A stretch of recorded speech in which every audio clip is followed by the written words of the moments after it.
আসসালামু আলাইকুম everyone, welcome back to my channel. আশা করি আপনারা সবাই ভালো আছেন। আমি আল্লাহর রহমতে ভালো আছি।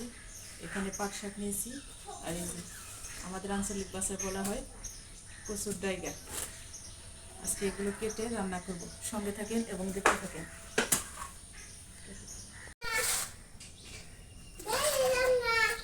না, বাইরে করো না, কচুর পাতাগুলো আলাদা করে রাখবো।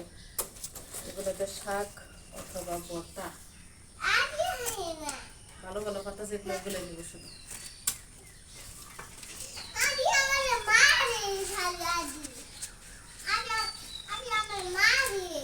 না করবা, বাইরো না ভাই।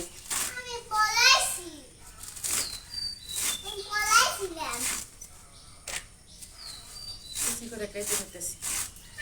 শাকসবজি অনেক ভালো ছোট বাচ্চাদের জন্য। আই বুঝতে পরে এবার আদি ভাই নাচ খেয়ে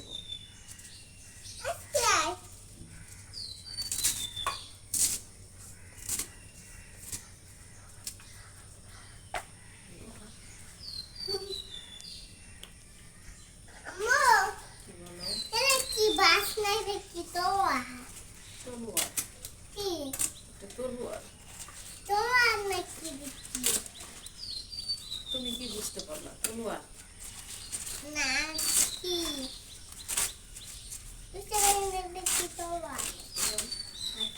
বাড়ির শাকসবজি খেতে অনেক বেশি ভালো লাগে, সার বিষ ছাড়া একদম।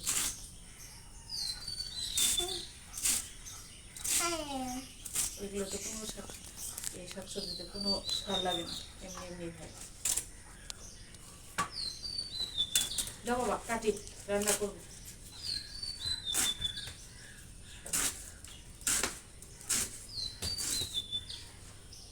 আর এই কচুরি ডাঁটাটা যেগুলো মাছ দিয়ে রান্না করবো।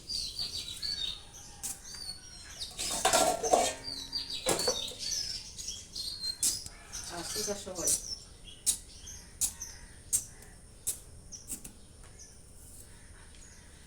শরীরে লাগলে খাওয়া যাবো।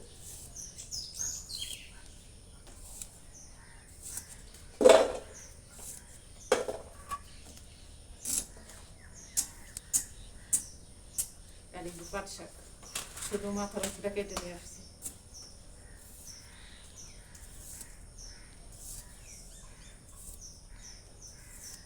কচু কাটলে হাত কিন্তু কালো হয়ে যায় কষে।